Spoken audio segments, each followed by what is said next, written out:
Kembali lagi di Teres Renungan, Eksistensi, Agama, dan Spiritualitas. Nah, pada episode kali ini kira-kira kita mau membahas tentang apa ya? Nah, topik kali ini tuh menarik banget guys, karena kita akan bahas tentang modernisasi beragama, khususnya perspektif dari Gen Z. Wah, tentunya pasti seru banget dan gak kalah menarik daripada episode-episode sebelumnya. bener tuh. Siapa ya yang bakalan kita ajak ngobrol pada episode kali ini? Nah, gak usah berlama-lama nih. Mari kita panggil narasumber kita yang masih Gen Z, jadi pasti bakal seru. Jadi gak usah berlama-lama, mari kita sambut Azril. Yeay! Ya, silakan gitu Azril. Nah, sebelum kita bincang-bincang, kamu bisa nih kenalin diri kamu terlebih dahulu. Halo semuanya, nama saya Azril Revano. Saya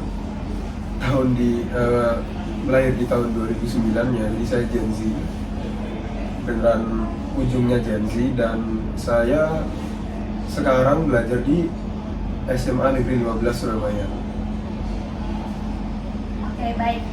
Sebelum kita mau ngulik-ngulik pendapat dari Azril sendiri nih, aku mau singgung sebentar nih tentang apa sih maksudnya modernisasi agama. Nah, jadi guys, modernisasi agama tuh perspektif Gen Z ini akan nyampein tentang pengalaman penyesuaian diri, kayak misalkan gaya hidup, teknologi, serta kayak dinamika sosialnya yang apa yang terjadi. Oh benar banget. Sekarang belajar agama lewat podcast 15 menit pas naik kereta, lihat kajian 3 menit di TikTok, atau tanya soal fikih di forum online. Dulu kalau mau tanya harus ke ustadz, pendeta, mesti ketemu langsung. Sekarang serba instan. Positifnya akses luas, tantangannya potongan info bisa salah kaprah.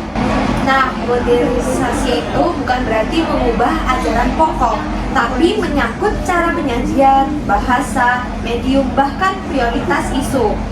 Nah, ini yang bikin modernisasi beragama relevan, yaitu bagaimana kita menafsirkan nilai-nilai tetap, tapi juga adaptif. Di lapangan, modernisasi terlihat saat komunitas agama coba buat konten untuk kaum yang muda.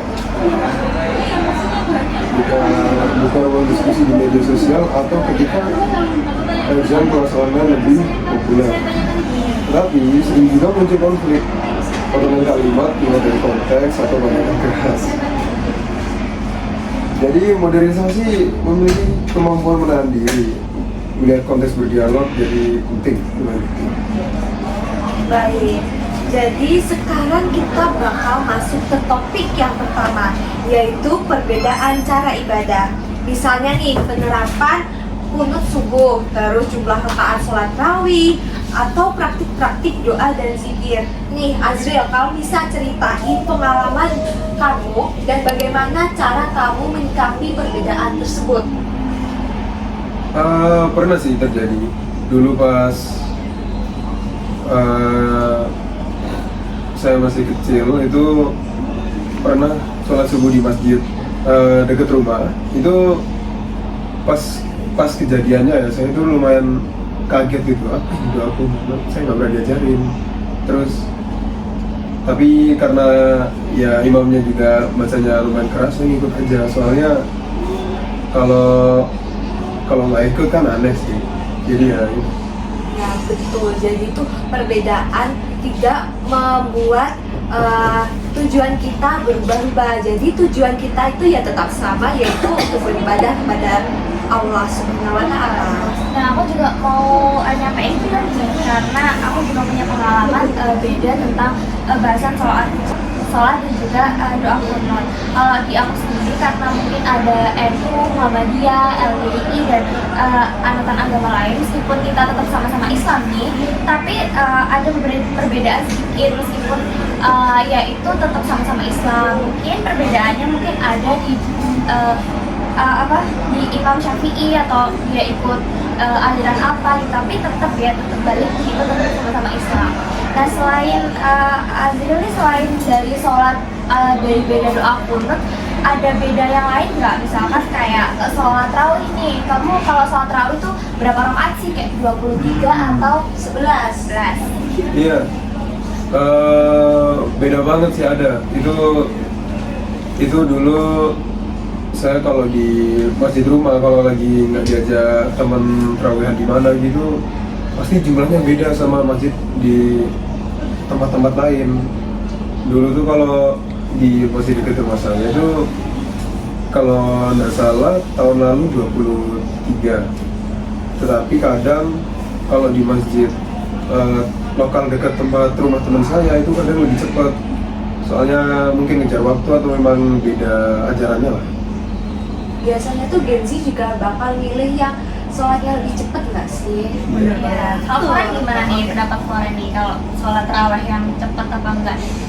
Kalau menurut pendapat aku sih, kembali lagi tuh sama masjidnya atau imamnya tersebut lah.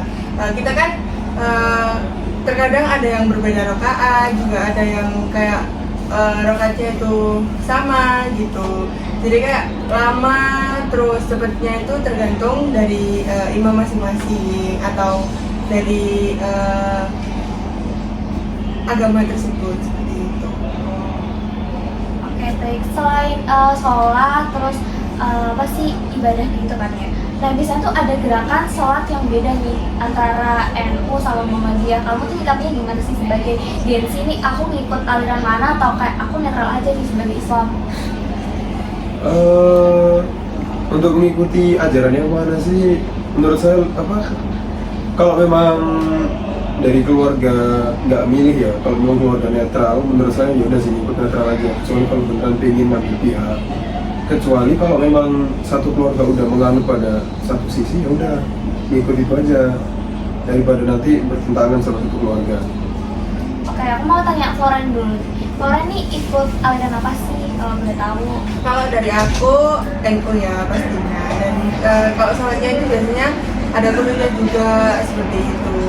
Nggak tahu ya kalau dari aliran yang lain seperti apa. Baik, jadi si Azil nih nyikapinnya kayak ya udah Islam itu adalah agama yang memang bukan maksudnya universal, tapi Islam itu memang satu agama yang baik, mengajarkan yang baik, entah itu alirannya NU, LDI, Muhammadiyah ataupun lain itu tetap satu gitu ya. Nah, selanjutnya nih selain bahas tentang sholat, aku juga mau bahas tentang modernisasi agama di bidang tradisi. Karena kan kita ini Indonesia ya, luas banget. Ada dari Sabang sampai Merauke tuh beda banget budayanya. Nah, ada tuh budaya kayak apa sih tahlilan. Anda sendiri pernah nggak sih ikut tahlilan atau gimana pendapat kamu tentang tahlilan itu sendiri? Saya jujur aja nggak pernah sih ikut tahlilan, cuman kalau lewat rumah itu sering kedengeran. Cuman saya sendiri nggak pernah ikut. Tapi tradisi yang namanya tradisi dan harus dilestarikan ya, harus tetap lanjut dilakukan terus. Nah, setahu aku juga ini ya, tahlilan tuh biasanya buat orang yang lebih tua. Jadi dari yang biasanya bapak-bapak sampai ke kakek-kakek. Nah, menurut aku sendiri nih, tahlilan itu sebagai kita Gen Z, kita tuh nggak usah terlalu pusing sama tahlilan sendiri, karena ini kan memang dari tradisi. Jadi menurut aku kita tuh lebih baik untuk menghargai dan tetap melestarikan kegiatan tersebut. Kalau dari Floren nih, tahlilan tuh di daerah Floren tuh tetap ada nggak? Ataukah Gen Z-nya juga ada gitu kan? Kalau dari Fairana kan tadi bahasnya tuh kalau di daerah dia tuh kalau tahlilan tuh mayoritas diisi sama yang udah bapak-bapaknya, yang of course itu bukan Gen Z. Nah, kalau dari Floren gimana? Ada Gen Z-nya nggak? Kalau dari daerah aku sendiri sih, biasanya itu kalau tahlilan itu kan satu minggu itu ada 2 kali. Nah, entah hari Kamis itu diisi sama kayak ibu-ibu gitu lah. Kalau hari Minggu itu biasanya diisi sama bapak-bapak lah. Tahlilan itu kayak cuma tahlilan rutin gitu aja, dan nggak cuma tahlilan rutin aja yang dilakukan di daerahku. Biasanya itu ada kayak tahlilan 7 harian setelah meninggal, 40 harian setelah meninggal, seperti itu. Kalau mau ada hajatan biasanya di daerahku juga diadakan tahlilan sih, seperti itu. Oh baik, aku mau ngulik lagi pendapat dari Azril nih. Kalau misalkan kan kamu tadi bilangnya tetap netral aja dan nggak ikut. Kalau misalkan diundang nih sama tuan rumah untuk hadir dan ikut tahlilan misalkan 40 harian, apakah kamu mau datang gitu sebagai Gensi ini? Ya jelas mau dong, karena saya menghargai, karena ya pas saya diundang buat doain suatu hal gitu terus ditolak. Nah, di tahlilan tersebut kita tuh juga bisa dapat banyak manfaat sendiri tuh. Dari banyak ketemu orang baru, terus kita bisa berbaur dengan orang-orang yang lebih tua. Nah, jadi kita bakal menemukan pengalaman baru. Nah, aku mau ngasih tambahan lagi nih, kan dari NU Muhammadiyah LDI itu juga dari aku sendiri nih, aku pernah lihat kalau memang ada sedikit perbedaan nih. Kalau yang dari aku sendiri tuh pernah lihatnya tuh kalau LDI itu biasanya tuh selalu tertutup banget nih, kayak tentang bener-bener pakai jilbab, bahkan dia tuh pakai kaos kaki dan sarung tangan, dia bener-bener nggak pakai, nggak memperlihatkan tubuhnya kecuali auratnya kecuali mukanya gitu. Nah, kalau dari Aziz sendiri pendapatnya gimana tuh tentang cara berpakaian yang berbeda di agama Islam sendiri?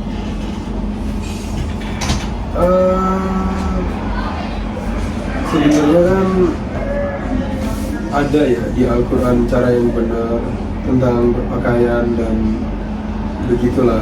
Tapi menurut saya ya disesuaikan dengan occasionnya aja lah.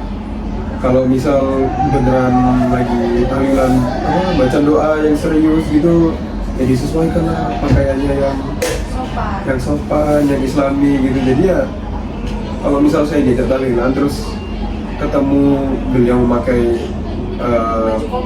baju koko atau pakaian seperti yang dijelaskan tadi itu ya saya maklumi aja. Mungkin ya rasa agak aneh, cuman ya mau gimana lagi.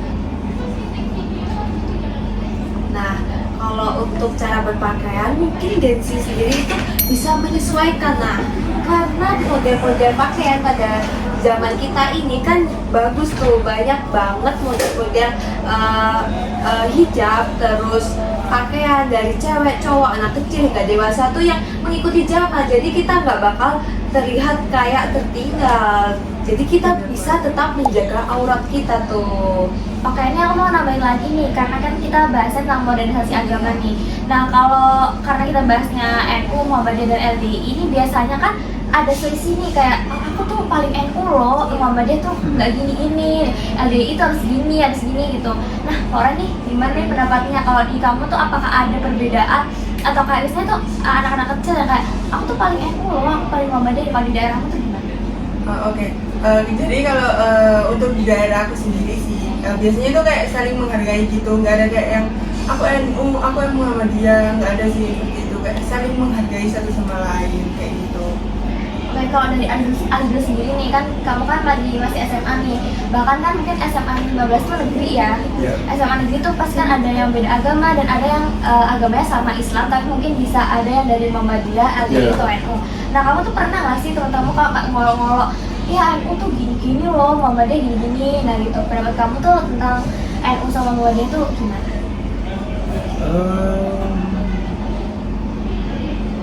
Ya kenapa tadi bedanya tuh? Bedanya tuh kayak ada pendapat, kayak misalkan ada sisi nggak, misalkan kayak aku sih NU loh, aku Muhammadiyah, nah kamu tuh ada nggak sih ada perselisihan teman-teman kamu tuh yang bahas-bahas tentang itu?